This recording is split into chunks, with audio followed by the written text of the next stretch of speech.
Beverly, let's just start out. Tell me, what is the Murrah Award? The Murrah Award, M-A-U-R-A.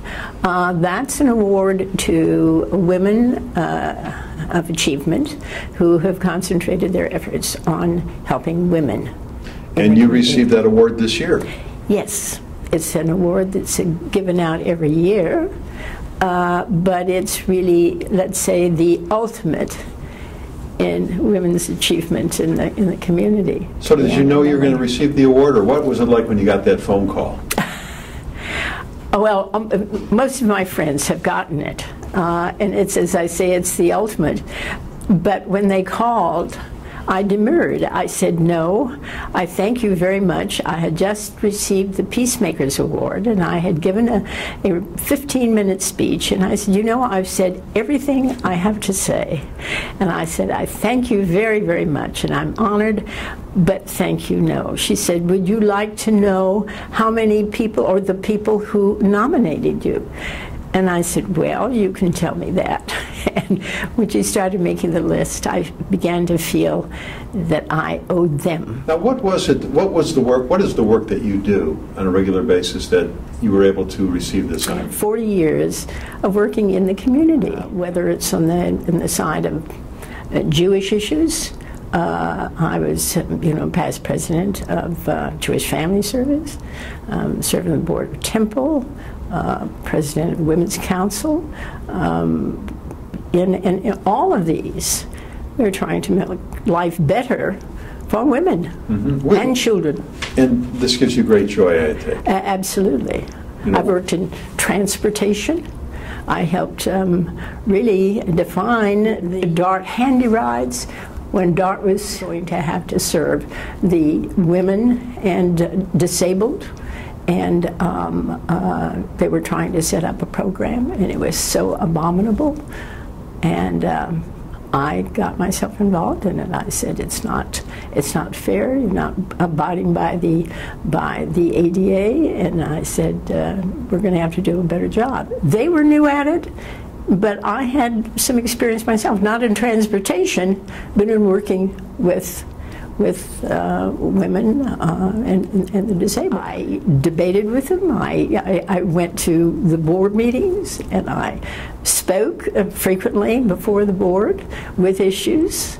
My husband and I even took aside some of the disabled who had formed a group of their own, and they didn't know how to advocate. And we spent a Saturday with them and gave them some advice on how to advocate, and they became so efficient that they did a great job. What is your greatest achievement, do you think, in doing something for the community? I would say our interaction with City Council. We have really changed some of the things, the directions that they were going, and we've done it very, very effectively. And I say that I have headed the Health and Human Services for 8 years. And this is an organization that has no board. We don't have a president. It's just me and a recorder. And we are open to any groups that want to come in, because we are very, very effective as advocates.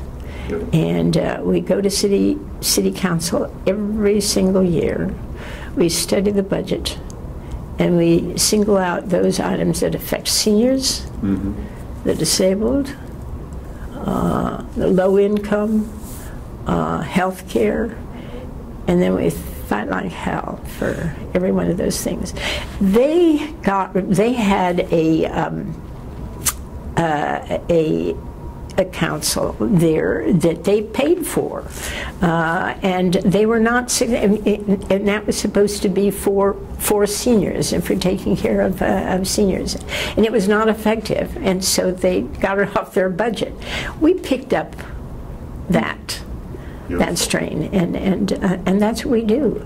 And they have a profound respect for us. They treat us with respect. We walk up there, we're there almost every single day during the summer while they're developing their budget. And we've got a very good relationship with Mary Sue and the city manager. and they respect us. What was it that got you started? I went away to college. That was during the war. I started in 1942, and that was the year the war began. And those were my 4 years in college. And about in my third year, I got a call from, I was always sort of involved in community at home. Always did everything the rabbi said, anything he started, any program he started, I'd say I'd be part of that. So it was a curiosity as much as anything else. And so I got a call from a community, a woman who was very active in my home community, and she said, would you like to go to camp? How about a camp in the Poconos? I said, well, that sounds like a great idea. I was not a camper, didn't go as a youngster. And so the Poconos sounded very exciting to me. And when I got there, I realized that it was a Zionist camp. Now remember, this is before the establishment of the State of Israel. Mm-hmm. This was 1940, about 45, 44. And I got into that camp, and I thought, oh God, I got to get out of here. I don't know what this is all about. And so I was almost tempted to call home and say, folks, get me home. And I thought, no, I'm stronger than that. I'm going to have to stay here. And it was interesting. There was such an interesting mix of people, mm-hmm. of young people. Mm-hmm. Most of them were from the east. We had the first big campfire, and I can remember looking around, and these kids don't even look like me. Short shorts, tight tops, and their language is a little bit different. They were from New York. Mm-hmm. And I thought, I don't know how I'm going to fit in here. Here I am in my long white shorts and my, white shirt down with the sleeves down to here. And I looked across the campfire and I see somebody else who looks exactly like me. And I thought, we've got to get acquainted. Discovered she's from Kansas. Now you can understand why we had an affinity, because here she was from Kansas. But it was the most interesting experience. It was run by Dr. Bardeen, who was affiliated with preparing young people for Aliyah, what we call Aliyah, which means going to Israel. And it wasn't Israel at that time, but it was going to establish a community in Israel. And these are young people my age. I was extremely impressed with that. All right. I'm getting off stage. Let's go back for a minute yes. now. Let's go back. 1924, Omaha, Nebraska. Right. That's where you're born. Right. What do you remember when you were a little girl? Well, times were tough. Depression and time. Yes, my father's father from Fremont, Nebraska, had a very large, very successful men's clothing business. And when the Depression hit, that store was lost. So my father came to Omaha to stay in the clothing business and so forth. So I think for a short period of time we lived with my other grandparents. So it was tough times, very, very tough times. Mm-hmm. And did your parents talk to you about it at all? I know you were very young. No, not really, no. And I never had a sense that things were hard or that I can never ask for that much. I was not a demanding child. And my grandparents this set of grandparents were very, very comfortable. And we had those few years were very good. And then my second brother came along. See, my older brother was 19 months older than I, so we were quite close. And then 7 years later, along comes another brother. Mm-hmm. And he was special. Tell me more about your grandparents now. Where did they originally come from? Tell me about them. My grandfather on my mother's side spoke perfect English. He grew up, he apprenticed in Liverpool, as a matter of fact. Never talked about where his original home was. I couldn't tell you where he was from. Mm-hmm. The grandparents on my father's side, were from Poland. And as I say, they were very comfortable in the years that I knew them, but they had a slight accent. What business were they in? Men's clothing. Men's clothing. Okay. But the maternal were in furniture. They had a furniture store. Now, your dad, he came to Omaha to start the men's clothing business. He did not work for himself. He worked for a company for years, but he was outstanding in his field. He was known to be. Okay. Sartorial splendor. Tell me about your mom now. My mother was a gem, well ahead of her time. She really was. She was interested in nutrition. Don't ask me where that came from. It's just a curiosity she had. Well, you should know that when she and her cousin, they were 17 years old. She graduated high school in 3 years. And they decided they would go to California and seek their fortune. So the two girls went. And they worked for a director, a movie director, and she said we'd start chasing her around the table. She says it was just, she decided it was time to come back home. Who was that director? Do you remember? I don't know. I don't know, one of the old timers. So what other Hollywood stories did she have for you? She didn't really know. They stayed for about a year and a half, but she was a great secretary, and I'm sure she did well. And very confident. Very confident. Now, was your dad in the service at all? You know? I don't. Okay, I was just wondering if he might have been in World War I. No. Because I don't remember any pictures, any military pictures or anything like that. He may have been. No, I don't think so. Now, you grew up at a time when there was great changes being made. Possibly, do you remember the Iceman coming to the house? Yes, I do. I certainly do. And the Iceman cometh. You had to remember, make sure that the ice lasted until the next time he showed up. We always had enough ice and enough food. My mother was frugal, however. Remember your first car? My first car? Mm-hmm. We have to know I didn't drive until well, that was his story. My brother is going to teach me how to drive, you see. And on the street that we lived, if you went you went to the corner, it was sort of a dead end. You went to the corner, you had to go either up a hill or down a hill. And he's going to be the one who's going to teach me. I get behind the wheel, and I get to the corner, and I looked up that hill. I said, no, it's better if I don't make it to be going frontwards rather than backwards. So I turned the other way to go down the hill, and it looked so horrendous to me that I just made a complete circle and ran into the telephone pole. Oh. So my brother said to me, don't you ever get behind a wheel again. He says, I'm through. And I didn't. I was driven until I got married. Wow. And we went to this small town, and an oil field town, and that's when I learned how to drive. Wow, amazing. Now, where was it you went to college? University of Iowa. Okay, you went to the University of Iowa. Yeah, that's in Iowa City. Right. And then World War II broke out. How did that affect you, your family? It was already broken out the first year I went, and it was in '42. It was that December.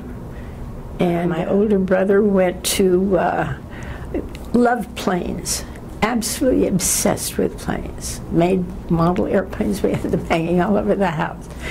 And I knew that that was the direction he was going to go. And he went to a technical, back then, they didn't have a great deal, but there was a technical institute that he went to in California. And stayed there until he was called to service. Mm-hmm. And he never saw any of the fighting. He was sent to to Trinidad. Mm-hmm. That's where he was sent. Tried to get flight training, and his eyes would not pass. And so it was tremendous disappointment. You graduated from University of Iowa? University of Iowa. Okay. After college now, what's Beverly going to do? Well, interestingly enough, I went to my major was languages, which is really ridiculous. Because back then, when you learned languages, you didn't have a what was it? What is the term? All you did was read in the book and recite. You didn't have the experience of exchange, of any interesting exchange. Right. That's not the way they taught it. My mother kept saying to me on the time I was in college, you must take a course in home ec. I hated home ec. I was never good in the kitchen, ever. If my mother sent me down the basement to pick up a jar of something, I would drop it before I got up. I just was not interested, and she recognized that fact and never pushed it on me.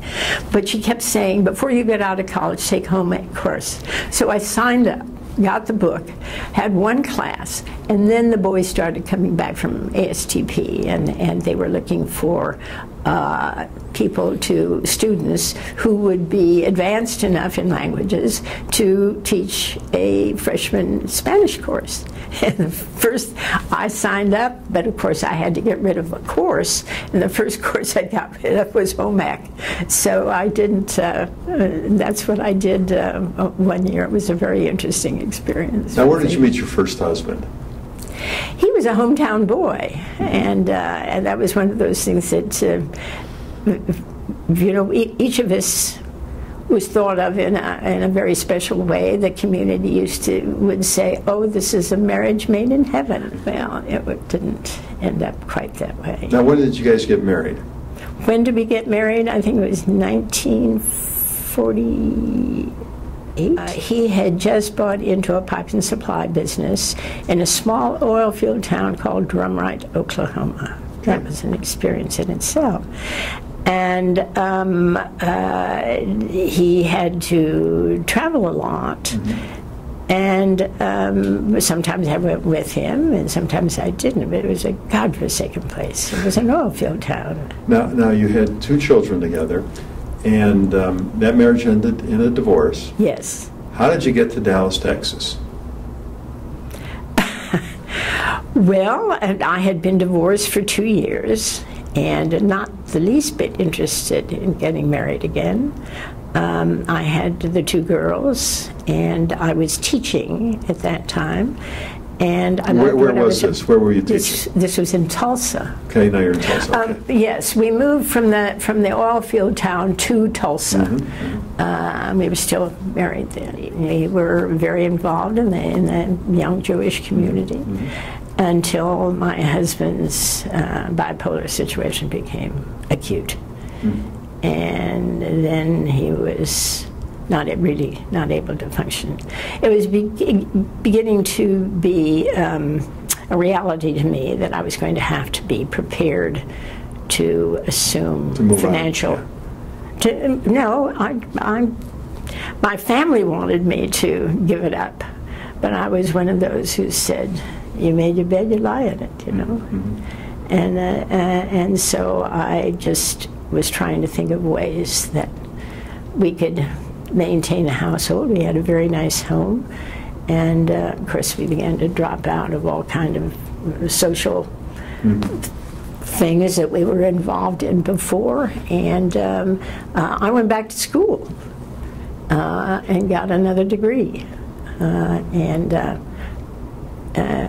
so that I could teach. What school was this you went back to? University of Tulsa. Okay. And as long as I was moving in it, I decided to go on for a master's. So I just continued. Yeah, good for you. And because I wanted to maintain somewhat the same. I wanted to keep my home, and I wanted my kids in the same school. And so I just took on that responsibility, but he was unable to function. Did you come to Dallas after Tulsa? My father had passed away. My mother had moved down to Tulsa where I was. And then I had the brother who was living in Dallas. And she said, when I got the divorce, we're going down to Dallas. I said, "No, you're going." I said, "My kids are going to finish school here." And so but we would drive down periodically. My younger brother and his wife are living here. And so I drove them down, and my sister-in-law was obsessed in seeing that I met somebody. I said, I don't care to meet anybody. You're going to meet somebody. So she said, she told my brother, you're going to get her a date. So it so happened that one of his friends who had been in college with him, he went to the University of Oklahoma. And one of his buddies, he goes to him, it was Alan Golden, I'll never forget, and he said, Alan, you met my sister. He says, whom do you know that would make a nice date for my sister? And he said, you know, I heard that, that Milton Tobian was divorcing. He says, you know, I think they'd make a nice couple. And there was nobody else after that. It was within, I think, a month after we had known each other, I think we knew that was going to be. And you settled in Dallas? No, actually, he was changing his work. It was in the cotton exchange. They had a cottonseed business. He and his father had been very, very successful. But business was slowing down. He always was committed to a community, always, and very much interested in politics and that sort of thing. And he was very good at it. And so he just closed the doors of the Cotton Exchange and decided he was going to, he went to Washington, I guess. And Bob Strauss, who was a very close friend of his through the years, I went to see Bob, and he says, I want to do something for the community. He says, what do you suggest I do? And he says, why don't you go over and see John, who was starting a new movement. What was that movement? It was Common Cause. And he says, they want to start Common Cause in the state of Texas. And the state of Texas was just getting over the, very bad period of, and so it was ripe for some good politics. And so he came, and when I met him, he was in the process of going from Dallas, which had been his home always, to Austin. And so that's where we spent 3 years in Austin. This was 1973. Okay. And then you eventually come up to Dallas. We moved here in 1975. Okay. And we were looking for a home. And we were staying with my brother-in-law and sister-in-law, Milton's sister, and her husband, Dr. Eisenberg. And he got a call that my daughter, Susan Cohn, married 9 months, who was living in Kansas City at the time and had just been married, was very ill.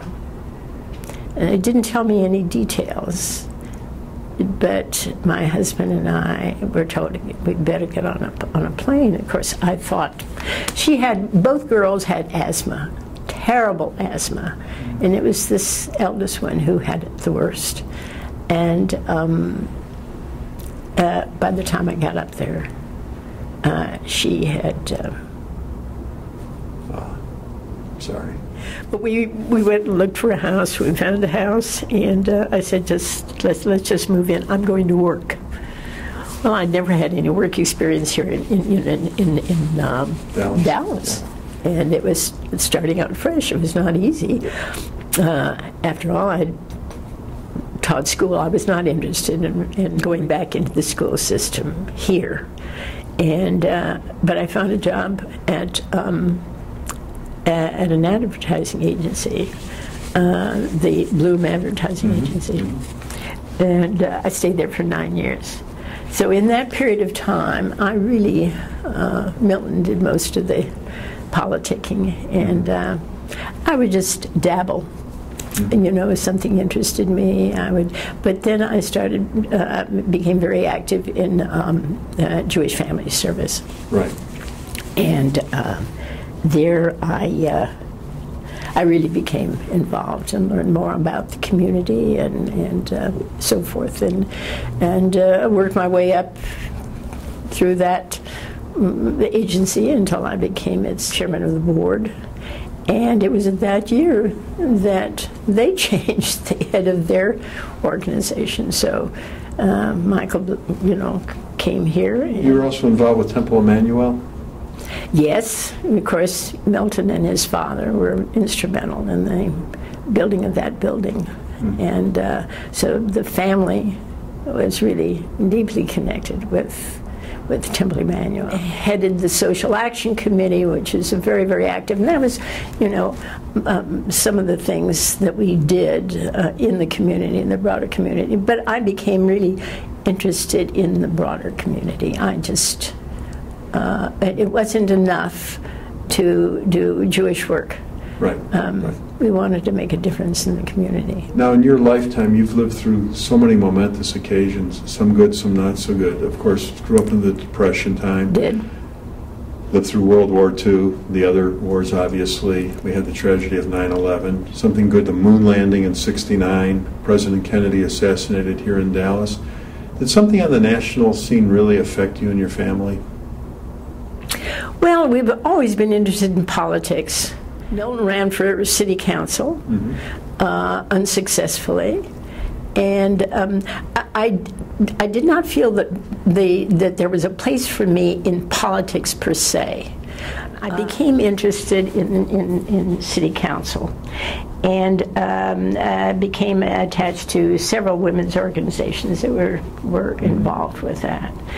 And one of the organizations was actually begun with Mental Health America, and that was a paid job, and that person established a very wonderful background for women like me to become acquainted with health care in the city, with transportation needs, with housing. Housing became an obsession with me. Is it your grandkids from your other daughter in Dallas? Your yes. Okay. She didn't want children. Okay. And by the way, if you pick up the magazine D Moms, this month's D magazine, you'll find a picture of her and my grandchild in there. She's an artist. And Julie lives in the Dallas area. She does. Married to David Ralston. She's an artist, as I say, and kept her Julie Cohn. And how many children do they have? One. One. Okay. Remember, I said she didn't want any children. Right. He did. Right. And so they decided to adopt this Chinese child. And when I say to you to pick a child, 13 months old, from a million miles away in China, and plop that child down into a household with my son-in-law and daughter, you couldn't have made a better match. It's a miracle. My daughter is an artist. My son-in-law is a landscape designer. I guess that would be the best. She now is designing jewelry, but she began with a very interesting business called Two Women Boxing. And they were doing handcrafts, beautiful, beautiful stationery stuff, all hand done. They had 10 women working for them. It was a very interesting, very unusual group. But she's been interested in art all her life. Now she went to the Kansas City Art Institute. And you think of your lifetimes you were raised in through now, and you think of your granddaughter and, her life now. What advice does Grandma want to leave to the next generation? She's such a bright child. She is. She's a strategist. I've never seen anybody beat everybody that she plays at chess. She's well, as I say, she's just a remarkable child, and I adore her. But so many of these honors that I have gotten, she's been in attendance, and she turns to me, "Oh, Grandma, I'm so proud of you." So I don't have to say to her; she sees it, and she's an achiever. She's just remarkable, a remarkable child, and very sweet. And so it's sort of a mutual admiration society. And it isn't that I have to sit and talk to her about. Did a great job. Thanks for doing this today.